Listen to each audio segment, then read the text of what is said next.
दलितांवर अन्याय करणाऱ्या पालकमंत्र्यांचा, आदिवासी समाजावर अन्याय करणाऱ्या पालकमंत्र्यांचा, धनगर समाजावर अन्याय करणाऱ्या पालकमंत्र्यांचा, कोपरगाव तालुक्याचे आमदारांचा अरे कोण म्हणतो देणार नाही, नहीं चलेगी, नहीं चलेगी, दादागिरी नहीं चलेगी, नहीं चलेगी, नहीं चलेगी, दादागिरी नहीं चलेगी। भैया साहब तुम आगे बढ़ो, हम तुम्हारे साथ हैं, विवेक भैया तुम आगे बढ़ो, हम तुम्हारे साथ हैं। माननीय आमदार श्रीरत्नाताई कोल्हेंचा कोण म्हणतो देणार नाही, कोण म्हणतो देणार नाही, छत्रपती शिवाजी महाराज की, छत्रपती शिवाजी महाराज की, डॉक्टर बाबासाहेब आंबेडकरांचा, डॉक्टर बाबासाहेब आंबेडकरांचा।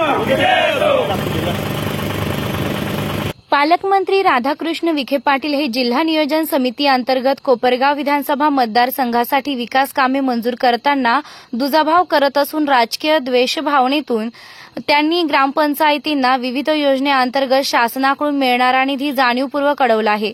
त्यांनी हजारो दलित आदिवासी समाज बांधवांसह गोरगरीब जनतेला शासकीय विकास निधीपासून वंचित ठेवला आहे। ते कोपरगाव व राहाता तालुक्यातील जनतेवर जाणीवपूर्वक अन्याय करीत असून हा अन्याय थांबविण्यासाठी मी विखेंच्या विरोधात जनतेचं नेतृत्व करायला कधीही तयार आहे, असं सांगत सहकार महर्षी शंकरराव कोल्हे सहकारी साखर कारखान्याचे अध्यक्ष युवा नेते विवेक कोल्हे यांनी विखे पाटलांवर घणाघाती टीका केली आहे। जनतेचा प्रश्न सोडवून त्यांना न्याय मिळवून देण्यासाठी वेळप्रसंगी आपण विखेंच्या विरोधात नेतृत्वाचा विडा उचलण्यास समर्थ आहोत, असं सूतोवाचही कोल्हे यांनी केलंय। कोपरगाव विधानसभा मतदारसंघातील ग्रामपंचायतींना विविध योजना अंतर्गत मिळणाऱ्या शासकीय निधी वितरणात पालकमंत्री विखे यांच्याकडून जाणीवपूर्वक झालेल्या अन्यायाच्या निषेधार्थ व जनतेच्या विविध प्रश्नांना वाचा फोडण्यासाठी युवा नेते विवेक कोल्हे यांच्या नेतृत्वाखाली शुक्रवार 1 मार्च शिर्डी येथील अप्पर जिल्हाधिकारी कार्यालयावर विराट जन आक्रोश मोर्चा काढण्यात आला। शिर्डीतील शासकीय विश्रामगृहापासून निघालेल्या या मोर्चात कोपरगाव मतदारसंघातील ग्रामपंचायतींचे सरपंच, उपसरपंच, ग्रामपंचायत सदस्य, विविध कार्यकारी सहकारी संस्थांचे संचालक, सहकार महर्षी शंकरराव कोल्हे व गणेश साखर कारखान्याचे संचालक, भाजप पदाधिकारी, कार्यकर्ते, नागरिक मोठ्या संख्येने सहभागी झाले होते। या मोर्चाच्या निमित्तानं विवेक कोल्हे यांनी जोरदार टोलेबाजी करत राज्याचे महसूल मंत्री व जिल्ह्याचे पालकमंत्री राधाकृष्ण विखे पाटील यांना ललकारत पुन्हा एकदा त्यांच्यावर टीकेची तोफ डागली असून त्यांनी खासदार सुजय विखे, आमदार आशुतोष काळे यांच्यावरही जोरदार टीका केली आहे। मोर्चेकऱ्यांतर्फे युवा नेते विवेक कोल्हे, भाजपचे तालुका अध्यक्ष कैलास रहाणे, शहराध्यक्ष DR काले, कोल्हे कारखान्याचे उपाध्यक्ष मनेश गाडे आदींनी दिलेले विविध मागण्यांचं निवेदन निवासी नायब तहसीलदार नवनाथ लांडगे यांनी स्वीकारले।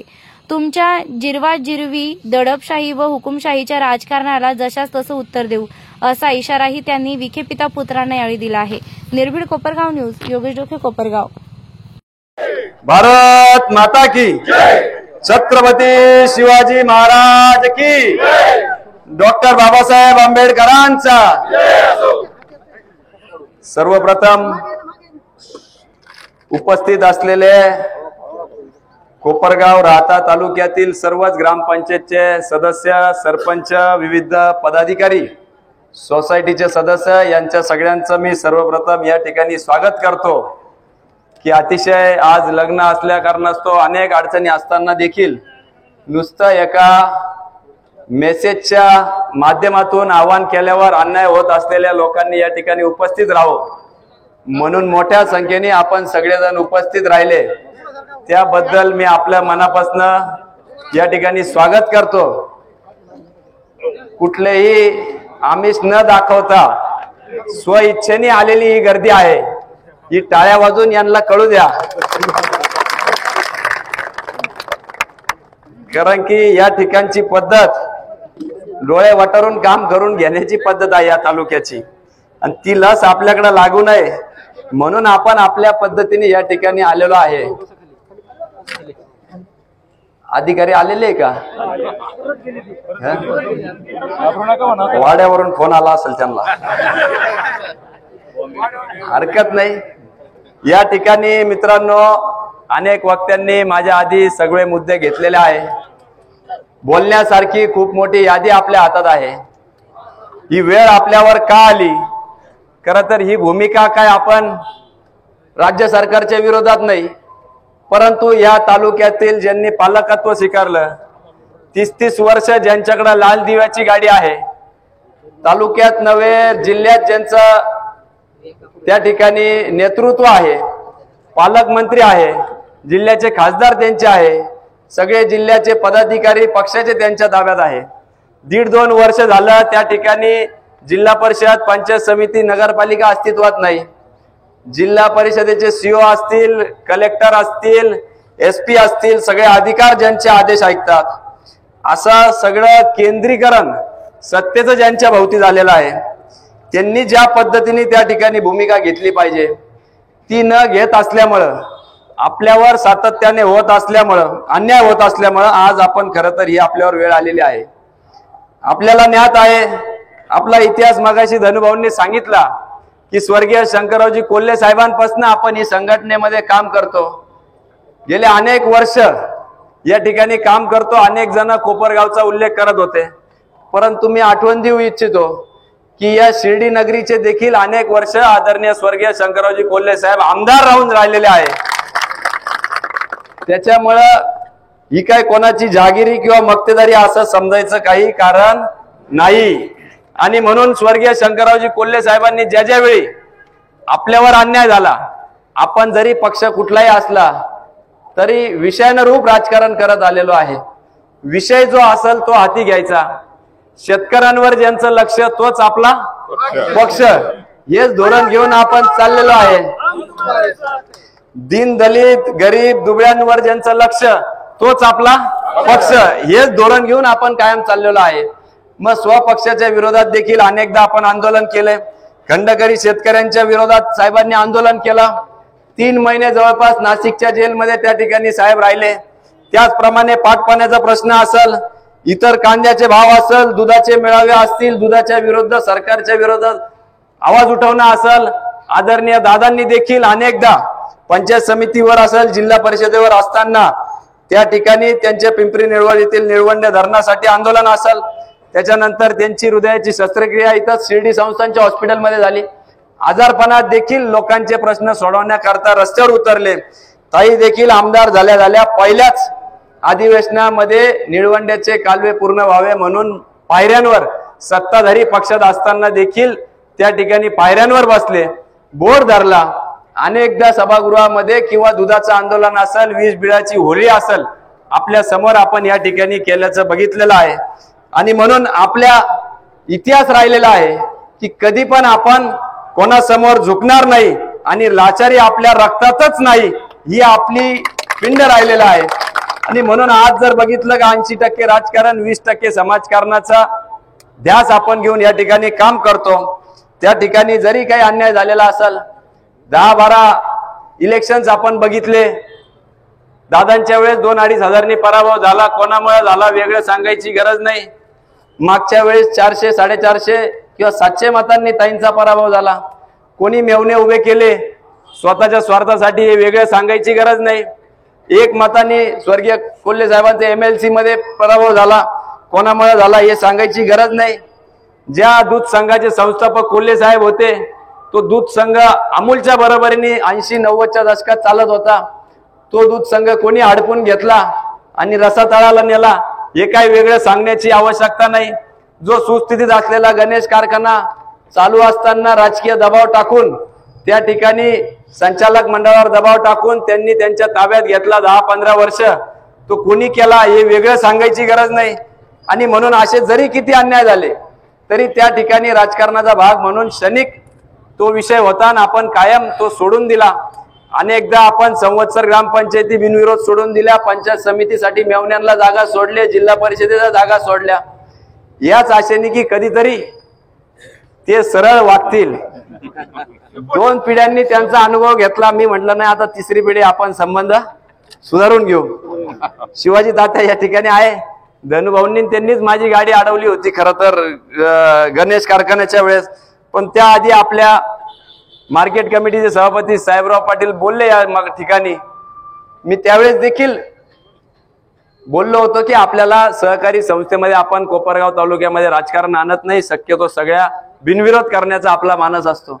तशा पद्धतीने आपण मार्केट कमिटी बिनविरोध केली. 1500 सोसायटी सदस्यांपैकी 800च्या वर आपले सदस्य होते. तरी पण आपण काळे पार्टी असेल, नितीनरावजी आवताडे साहेब असतील किंवा परजने पार्टी असेल, म्हणजे यांच्या मेवण्यांना 2 जागा आपण दिल्या ज्यांनी आपल्याला पाडलं. आपण कधीच संकुचित राजकारण केलं नाही. व्यापक दृष्टिकोन ठेवून आपण राजकारण केलं की समाज हितासाठी आपण काम केलं पाहिजे. आणि 2 जागा 40 सदस्य असताना देखील आपण मार्केट कमिटीत घेतलं. आणि त्या बदल्यात आपण आपल्या इथं 10 गावातील कार्यकर्त्यांनी 10% मतदान असताना देखील या ठिकाणी आपले फॉर्म भरलेले होते मार्केट कमिटीमध्ये. डॉक्टर लबडे या ठिकाणी आहे. त्यावेळेस मी खासदार सुजय विखेंना फोन केला की आपण आपल्या मामांचे 2 जागा आम्ही घेतलेल्या आहे, आपण एकाच पक्षात आहोत, आमचे देखील 2 जागा आपण त्या ठिकाणी घ्याव्यात, आमची अशी अपेक्षा आहे. तुमचे जेवढे इथं मतदान आहे त्याच्या तरी कितीतरी पटीने आमचं मतदान त्या ठिकाणी आहे. परंतु त्यांनी स्पष्टपणे नकार दिला आणि त्यावेळेस सांगितलं की आता शक्य होणार नाही. पुढे गणेश कारखाना, जिल्हा परिषद, पंचायत समिती सगळं आम्ही सन्मानाने तुम्हाला सहभागी करून घेऊ. मी म्हटलं 2 मिनिटं थांबा, सगळे कार्यकर्ते उपस्थित आहे, मी स्पीकरवर टाकतो, तुम्ही स्पीकरवर कार्यकर्त्यांना शब्द द्या. तात्या तुम्ही होते त्या मीटिंगला, स्पीकरवर टाकला. खासदारांनी सांगितलं की काहीच काळजी करू नका, गणेश कारखान्यात तुम्हाला घेतो, जिल्हा परिषद घेतो, पंचायत समितीत घेतो. फोन ठेवल्या आपले ज्येष्ठ मंडळी म्हटले भैया तुम्हाला हे माहित नाही, फसवणार आहे. नाही मला हा पोरगा जरा बरा वाटतो म्हटलं, जरा चांगला वाटतो म्हटलं, पाहू आपण, आपल्याला विश्वास तर ठेवा लागेल. आणि झालं तेच. हे म्हणतात तशी ती चायना गॅरंटी होती, चले तो चांद तक नाही तो शाम तक. आणि ती संध्याकाळच्या आतच तो विषय आम्ही माघार घेतले ते इंग्लिश झाले. ते म्हणले की कधी बोललो आम्ही काही तुम्हाला कुठेही सहभागी करून घेणार नाही. आणि म्हणून धनुभाऊ त्यांच्या सगळ्या सहकाऱ्यांनी त्या ठिकाणी पुणतांब्यात माझी गाडी अडवली. भैया आम्ही तुम्हाला म्हणत होतो, आता आमचं ऐकावं लागेल. आम्ही मागच्या वेळेस तुमचं ऐकून फॉर्म माघार घेतली, गणेश कारखान्याला तुम्हाला त्या ठिकाणी भाग घ्यावा लागेल.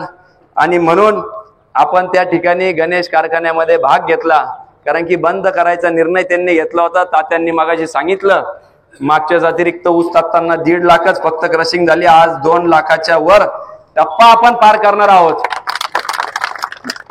म्हणजे नगर जिल्ह्यामध्ये सर्वाधिक रिकव्हरी त्या कारखान्याची येते आहे. अशा प्राप्त परिस्थितीमध्ये आपल्याला निवडणूक झाली, पेपरला त्यांनी बातमी दिली की आम्ही कुठल्याही पद्धतीचं राजकारण करणार नाही, तुम्हाला शुभेच्छा आहे, तुम्ही कारखाना व्यवस्थितरित्या चालवावं. मी म्हटलं ठीक आहे. जनतेचा कलाचा आदर करून त्यांनी आपले मनाचा मोठेपणा दाखवला आणि लोकशाहीचा सन्मान केला. 2 दिवसांनी कारखान्यावर नोटीस आली की तुमच्या विरुद्ध हायकोर्टामध्ये केस दाखल झाली की हा कारखाना यांच्या ताब्यात घेऊ नका. आता सुदैवाने हायकोर्टामध्ये लाखोंचे वकील लावले त्यांनी, पण न्यायाची बाजू आपली असल्यामुळे आपल्या बाजूने तो निकाल लागला. तेवढ्यावरच ते थांबले नाही, निकाल लागल्यावर सुप्रीम कोर्टात देखील ते गेले. मला वाटलं आता तरी सुधारतील, परंतु सुप्रीम कोर्टामध्ये गेले. आणि इथं बसले असतानाच मला आपल्या सुप्रीम कोर्टाच्या वकिलांचा फोन आला की तुमच्याकडून कारखाना काढून घेण्यासाठी जी याचिका होती ती कोर्टाने त्यांनाच सुनावलं आणि 2 आठवडे पुढे ढकलले, स्टे त्यांना दिलेला नाही. म्हणजे साईबाबांच्या दरबारात न्याय आहे याचा प्रत्यय आपल्याला या ठिकाणी आला. खरं तर हे सांगायचं कारण याच्यामुळं की होत असलेला अन्याय, गणेश सहकारी साखर कारखाना हे एक निमित्त आहे, पण आदरणीय देवेंद्र फडणवीस साहेबांनी सांगितलं की तुम्ही जिल्हा बँकेवर भारतीय जनता पार्टीचा चेअरमन केला पाहिजे. रात्री 9-9:30च्या दरम्यान त्यावेळेस त्यांचा फोन आला होता आणि मी म्हटलं साहेब ठीक आहे, आम्ही सगळेजण प्रयत्न करतो. 21 जणांमध्ये 5च जण भारतीय जनता पार्टीचे आहेत. पण रात्री 3-4 वाजेपर्यंत आम्ही सगळ्यांनी धावपळ केली आणि त्या ठिकाणी सत्तांतर होऊन नवीन चेअरमन कर्डिले साहेब झाले. परंतु मंजूर असलेलं गणेश कारखान्याचं कर्ज देखील आपल्याला आज सगळ्यात पैसे उचलू दिलेले नाहीये आणि म्हणून हा त्रास तिथून खऱ्या अर्थाने सुरू झाला. आणि बघता बघता खरं तर गणेश कारखान्याच्या आधी देखील मागच्या बजेटमध्ये ज्यावेळेस शासनाने शेळी मेंढीच्या साठी आपले धनगर बांधव आहे या सगळ्या बांधवांसाठी जवळपास 10,000 कोटीचा निधी NCDCतून मंजूर केला. चांगली योजना शासनाने आणली. नगर जिल्ह्यामध्ये आपले धनगर बांधव मोठ्या संख्येने आहे आणि त्यामुळे आपण 50 संस्था आपल्या पंचकृषीमध्ये काढल्या आणि दुग्ध आणि पशुसंवर्धन मंत्री ते असल्यामुळे त्या विभागाकडे गेल्या परंतु 1.5 वर्ष झाले अजून त्या संस्थेला मान्यता त्यांनी दिलेली नाही, कुठल्याही त्रुटी त्याच्यामध्ये नाही. आणि म्हणून अशा लोकप्रतिनिधी किंवा पालकमंत्र्यांचा मी या निमित्ताने निषेध करतो. याच पद्धतीने त्यांनी त्यावेळेस करत असलेले आपल्या जे काही जिल्हा परिषदेच्या पंचायत समितीचा जो निधी असतो, खरं तर 15 वित्त आयोग प्रत्येक ग्रामपंचायतीला असतो, परंतु धनुभाऊंनी सांगितलं तसं त्यांचा जो 15 वित्त आयोग देखील अडवला. परंतु त्याच पद्धतीने पंचायत समिती जिल्हा परिषदेला देखील 10% असतो. त्यातला एकही रुपयाचा निधी आपल्या ग्रामपंचायतीला दिला नाही. रामपूरवाडीचा आमचे मित्र प्रसाद काळे या ठिकाणी आहे, हातवरती कर रे बाबा. त्यांनी त्याची चिकाटी एवढी तुमच्यासारखेच युवा सरपंच किंवा ग्रामपंचायत सदस्य आहेत ते जल जीवनच्या धनुभाऊंनी जे सांगितलं अर्धी स्टोरी सांगितली. त्याकरता शिवनला मी फोन केला. त्याच्यानंतर त्या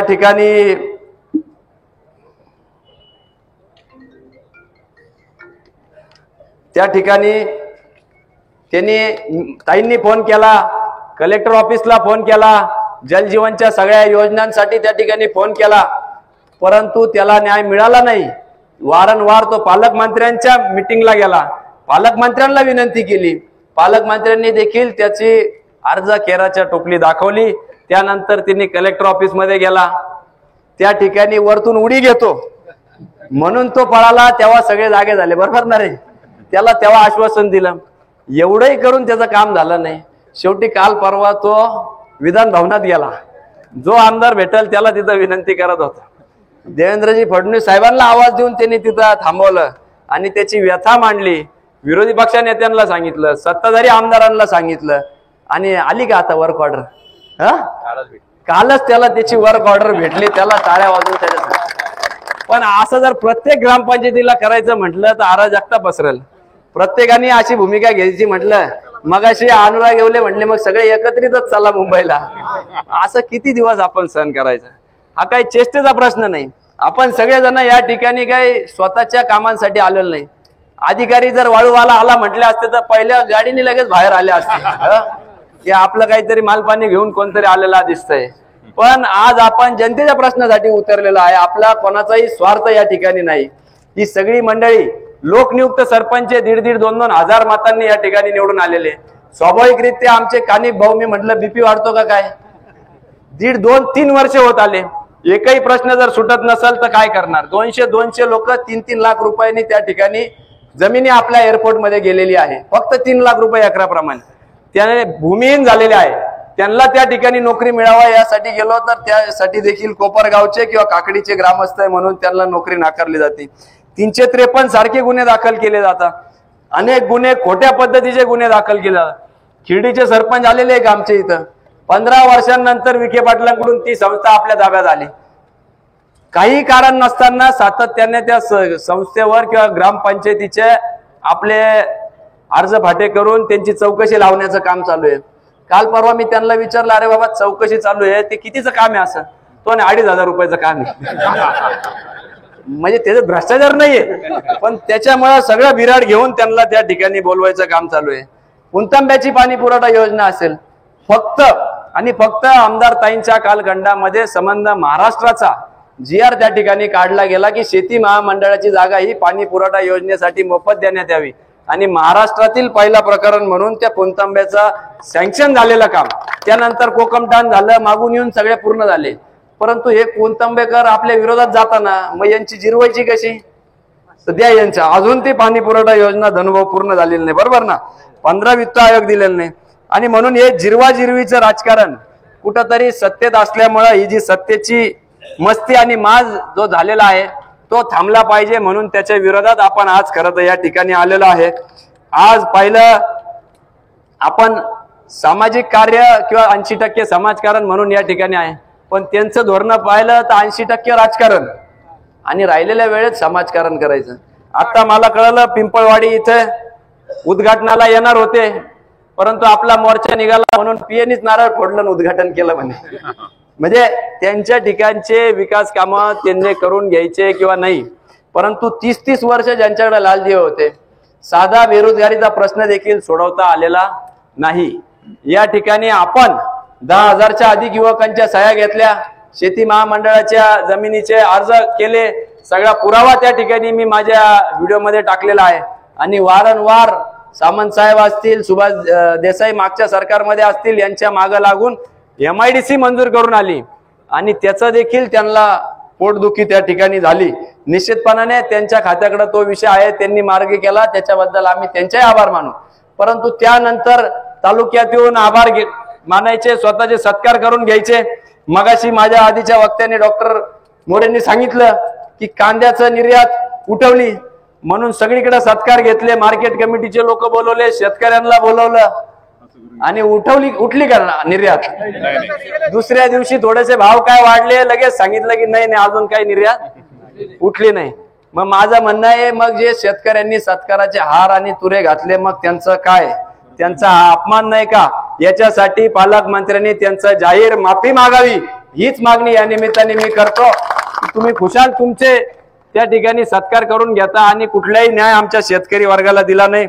दुधाचे भाव 34-35 रुपये होते, हे व्हायच्या आधी 38 होते, आता कितीवर आले? आता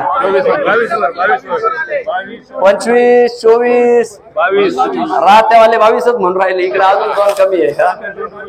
म्हणजे अशी परिस्थिती आज दुधाची झालेली आहे. कोण दुग्ध मंत्री झाले होते? कोण दुग्ध मंत्री आहे आज आपल्याकडं? म्हणजे आपण जर बघितलं तर आपला हक्काचा माणूस जेव्हा सरकारमध्ये जातो तर आपल्याला अपेक्षा असते की 35 ते 36 रुपये होतील, 38 रुपये होईल, 35 ते 24 रुपये झाले. अनुदानाचं काही खरं दिसत नाहीये, सगळ्या सोयाबीनचा विषय नाहीये त्या ठिकाणी. सगळ्या बाबतीत जे जे खातं यांच्याकडे दिलेलं आहे सबसेल फेल. वाळूचा लिलाव 600 रुपयात वाळू म्हणे, काल यांनी पावती घेतली 2200-2600 रुपये. सगळे बगलबादच्यांचा त्या ठिकाणी 2304 रुपये, हा 2600 म्हणून राहिला. घरकुलासाठी सुद्धा वाळू त्या ठिकाणी उपलब्ध नाहीये. आणि मग सत्तेसाठी तुम्ही एवढे लाचार होतात आणि कुठल्याही न्याय जर आमच्या शेतकरी किंवा सर्वसामान्य लोकांना देता येत नसेल आणि त्यातही तुम्हाला नुसतं राजकारण करायचं असेल तर मग आम्हाला रस्त्यावर उतरल्याशिवाय पर्याय राहत नाही. आम्ही नेहमी समाज हिताचं राजकारण केलेलं आहे. ज्या ज्या वेळेस महाराष्ट्रामध्ये, महाराष्ट्राच्या बाहेर आपत्ती आली, त्या ठिकाणी भूजचा भूकंप असेल, खिल्लारीचा भूकंप असेल, कोल्हापूरचा असेल, चिपळूणला मी स्वतः गेलो होतो युवकांना घेऊन. त्या ठिकाणी मदतीचा हात आपण वेळोवेळी घेऊन गेलेलो आहे. म्हणजे आपण कधीही राजकारणाकडे राजकारण म्हणून बघत नाही, एक समाजसेवेचं माध्यम म्हणून आपण या गोष्टीकडे बघत आलेलो आहे. परंतु सातत्याने यांची जी काय विश्वास ठेवून देखील फसवण्याची वृत्ती आहे किंवा अन्याय करायची जी वृत्ती आहे त्यामुळेच आपल्याला हा खरं तर या ठिकाणी आपण रस्त्यावर उतरलेलो आहे. खरं तर बोलण्यासारखे इतके मुद्दे आहे की माझ्या हातात आता कागद जमाना. म्हणजे मी औद्योगिक वसाहतीचा चेअरमन आहे म्हणून त्या ठिकाणी प्रशासक लावलं. प्रशासन लावून 1962 पासून एकदाही त्या संस्थेची निवडणूक झाली नाही. परंतु जाणून बुजून यावेळेस संस्थेची निवडणूक घडून आणली. माझ्या विरोधात उमेदवार उभे करायचा प्रयत्न केला, तरी पण जनता जनार्दन ही बरोबर असल्यामुळं तिथं आम्ही 15-0 केलं आणि पुन्हा तिथं देखील त्यांना दूर सारली. आणि म्हणून सातत्याने माझं म्हणणं आहे की त्यांनी याचा विचार केला पाहिजे. श्री गणेश सहकारी साखर कारखान्यामध्ये लोकांनी त्यांना घरी बसवलं, शिर्डी संस्थांची क्रेडिट सोसायटीमध्ये त्यांना घरी बसवलं, कुंतंबा असल, वाकडी असल, या सगळ्या ठिकाणी चितळी असल, अनेक ग्रामपंचायती राहत्या तालुक्यामध्ये सत्तांतर होऊन आपल्या विचारांचे लोक आलेले आहेत. परंतु जितूभाऊ रणशूर मगाशी म्हटल्याप्रमाणे दलित वस्ती निधी 16 कोटीचा पंचवार्षिक आराखडा त्या ठिकाणी सादर केलेला आहे. बरोबर निवडून आपल्याच ग्रामपंचायतीतील लोकांना त्या ठिकाणी दलित वस्ती निधी दिलेला नाही. तांडा वस्तीच्या निधीसाठी त्यांची शिफारस लागती. पालकमंत्र्यांनी एकही शिफारस पत्र आपल्या ग्रामपंचायतीचं दिलेलं नाही. त्याच पदाने ठक्कर बाप्पा असल, जनसुविधेच्या आपेगावची त्या ठिकाणी स्मशानभूमीला जायला रस्ता नाही. आणि या ठिकाणी जर झोपलेल्या प्रशासकीय अधिकारी त्यांच्या सांगण्यावरून जर अन्याय करत असाल तर पुढच्या वेळेस त्यांना आम्हाला अंतिम संस्कार करायला तुमच्या प्रणांगणात यावं लागेल. एवढंच या निमित्ताने मी सांगतो. एखाद्या जर व्यक्तीचा तिथं हे झाला तर, कारण की 3 वर्ष झाले ती मंडळी सातत्याने सांगते कुठलाही दुजाभाव आदरणीय ताई ज्यावेळेस आमदार होत्या केला नाही. उलट त्या गावामध्ये त्यावेळेस सत्ता विरोधकांची होती. जवळपास 1.5-2 कोटीचा निधी ताईंनी दिला. अरे एवढंच नव्हे तर आमदाराच्या घरासमोरचा निधी ताईंनी त्यांच्या काळात केला. आमदारांच्या गावातली स्मशानभूमी आपण केली. बस स्टँड आपण दिलं, एक नव्हे तर 2-2 सभागृह आमदाराच्या गावामध्ये आपण दिले. तर आपण मनाचा मोठेपणा दाखवून निस्वार्थपणे त्या ठिकाणी काम करत असतो. परंतु गेल्या 2-3 वर्षापासून हे जो दलितांवर अन्याय होतोय, आदिवासींवर अन्याय होतोय, धनगर समाजांवर अन्याय होतोय, लोकप्रतिनिधी म्हणून आपल्या आमदारांची जबाबदारी होती की आपल्या तालुक्याच्या गोरगरीब जनतेसाठी तिथं आवाज उठवणं किंवा बोलणं. परंतु त्यांची गॅरंटी शेजारच्यांनी घेतलेली असल्यामुळे आपल्या तालुक्याच्या लोकांचं वाटोळं झालं तरी चालेल, परंतु मी यांच्या पायाशी बसून लाचारी पत्करल. आपल्या लक्षामध्ये ती लाचारी नाही. स्वाभिमानाने आपण उभं राहू आणि लढू. हे छत्रपती शिवाजी महाराजांचे आपण सगळे मावळे आहोत. फक्त महाराजांच्या पुतळ्याला हार नाही घालू दिला म्हणजे त्यांना असं वाटतं की आपण घाबरून जाऊ. त्यांना मी एवढंच सांगू इच्छितो की हा कोल्हे साहेबांचा नातू आहे, हा कोल्हे साहेबांचा वारसदार आहे. त्या ठिकाणी लौकीच्या ग्रामपंचायतीमध्ये आपण बघितलं, निवडणूक निर्णय अधिकाऱ्यांनी निर्णय दिला की हे सीट अपात्र आहे, यांनी व्हॅलिडिटी किंवा त्यांचा जातीचा दाखला जोडलेला नाही. अपात्रचा त्या ठिकाणी डायरीला नोंद झाली. 5 वाजता प्रोसिडिंग क्लोज झाली. रात्री 8-9 वाजता निरोप येतो, फटाकडे वाजले त्या ठिकाणी की आपला सरपंचाचं सीटाविरुद्धचं सीट अपात्र झालं म्हणून. आणि कालांतरानंतर कळलं की त्या ठिकाणी ते सीट पात्र झालं. दोन्ही कागद फाडले गेले. त्याचे धडधडीत व्हिडिओचे पुरावे आपण दाखवले, कागद फाडतानाचे व्हिडिओ दाखवले. आणि मला अधिकाऱ्यांनी सांगितलं महसूलच्या की आम्हाला नगरवरून फोन आला. आता कोणाचा फोन आला हे काय वेगळं सांगायची तुम्हाला आवश्यकता नाही. परंतु असो, अशा पद्धतीने गळचेपी धोरण आपलं सातत्याने घेतलं जात आहे. काय काय कुटील राजकारणाचे सगळ्याच गोष्टी त्या ठिकाणी त्यांनी केलेल्या आहे. मी सगळ्या गोष्टींवर जात नाही, परंतु आज एवढंच सांगतो की जरी आपली आज ही भूमिका असली तरी संयमाला एक मर्यादा असते. किती दिवस आपण संयम ठेवायचं. सातत्याने लोक माझ्याकडे येत राहतात की आपण त्या ठिकाणी काहीतरी भूमिका घेतली पाहिजे. अन्याय होत असताना अधिकाऱ्यांना फोन करत असतो. मज्जाव एवढा गेला की आपल्या विरोधात खोट्या तक्रारी देखील पोलीस स्टेशन मध्ये केल्या की भविष्यामध्ये यांना कुठं जर संधी मिळाली तर यांच्यावर FIR असलं म्हणजे यांना तिथं संधी मिळणार नाही. परंतु मी प्रशासकीय अधिकाऱ्यांना देखील विनंती करतो, गेल्या 1.5-2 वर्षापूर्वी आम्ही आक्रोश मोर्चा काढला होता.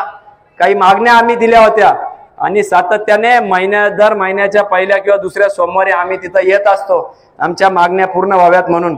परंतु कुठल्याही परिस्थितीमध्ये मागण्या पूर्ण झालेल्या नाही. गाय गोठाचे प्रकरण मागाशी सांगितले, अर्जुन काळेंना 2-2 मिळाले. सुनीलराव इथं आहे, ते साक्षीदार आहे. पंचायत समितीत त्यांनी काम केलेलं आहे. ते काय कशा पद्धतीने प्रस्ताव देखील ग्रामपंचायतीने पाठवला नाही. त्या ठिकाणी पशुवैद्यकीय दवाखान्यातून अर्ज लागतो तो देखील नाहीये. तरी पण त्यांना 2-2 गोटे त्या ठिकाणी मंजूर केले जातात. आणि किती दिवस असा आपण अन्याय सहन करायचा. म्हणून मी एवढंच सांगतो की या ठिकाणी काही जरी किंमत मोजावी लागली तरी अन्यायाच्या विरोधात आम्ही आवाज उठवणार. आम्हाला काय कोणाची गॅरंटीची गरज नाही. आमची गॅरंटी राहता आणि कोपरगाव तालुक्यातले लोक घेतील एवढी मला खात्री आहे. अहंकार सोडा. रावणाची सोन्याची लंका देखील त्या ठिकाणी जळून खाक झाली होती. म्हणून आपल्या या अहंकार सोडला नाही तर आपली देखील काय परिस्थिती होईल ही लोकच ठरवतील. नाहीतर आम्हाला पक्षाला तरी विनंती आहे की पक्ष शिस्तीची कारवाई फक्त धडे आम्हाला देऊ नका. आमचे तालुका अध्यक्षांनी सांगितले की पक्षाचं कुठलंही काम असलं त्या ठिकाणी सरळ ऍप असेल, नमो ऍप असेल, वेगवेगळ्या याद्या असेल, 1 बूथ 30 युथ असेल, बूथ कमिटी असेल, तत्परतेने आम्ही सगळ्या त्या गोष्टी या ठिकाणी करत आलेलो आहोत. परंतु आपल्या पदरात 1.5 वर्षामध्ये काय पडलं तर नैराश्यात पडलेली आहे. आणि म्हणून काही दिवस आपण संयमाने पक्षाकडे ही मागणी करू, नाहीतर आम्हाला मोकळीक द्यावी. आम्ही आमच्या पद्धतीने काय जो बंदोबस्त करायचा तो आमच्या पद्धतीने करू. आमच्यावर देखील पक्ष शिस्तीची जबरदस्ती करू नये, मोकळीक सोडावी. त्यांच्या हातून पक्षाचे त्यांच्याहून अधिक काम आपण केले तरी आपल्याला ही वेळ जर बघावं लागली असेल तर ते दुर्दैव आहे. मी कायम नेहमी म्हणत असतो की गरिबी असली का लाजावी नाही, पैसे असले का माजावा नाही आणि सत्ता असली का गाजवावी नाही. आणि या ठिकाणी पैशाचा माज आणि सत्ता गाजवण्याचं काम चालू आहे. मी या निमित्ताने एवढंच सांगतो की अधिकाऱ्यांना वारंवार आम्ही आंदोलन उपोषण करणार नाही. अनेक आंदोलन निवेदन देऊन झालेले आहे. इथून पुढे आम्ही योग्य ती भूमिका घेऊ आणि वेळ पडली तर या तुमच्या मी मगाशी म्हटल्याप्रमाणे या जनता जनार्दन आहे. चंद्रभान पाटील म्हटले या जनतेने ठरवलं तर 50 वर्षाची तुमची सत्ता उलटून लावल्याशिवाय राहणार नाही आणि त्याचं नेतृत्व करायला मी क्षणाचाही विलंब लावणार नाही. एवढंच या निमित्ताने सांगतो.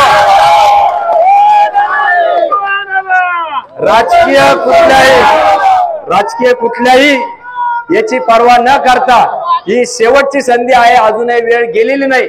परंतु एकदा जर बाण सुटला तर मी या ठिकाणी जाहीरपणे सांगतो आमच्यावर जर अन्याय होत असला तर या राहत्या मतदारसंघात तळ टोकून या ठिकाणी मी काम करायला सुरुवात करेल आणि यांचा अहंकारी राज्य संपल्याशिवाय राहणार नाही. एवढंच मी सांगतो.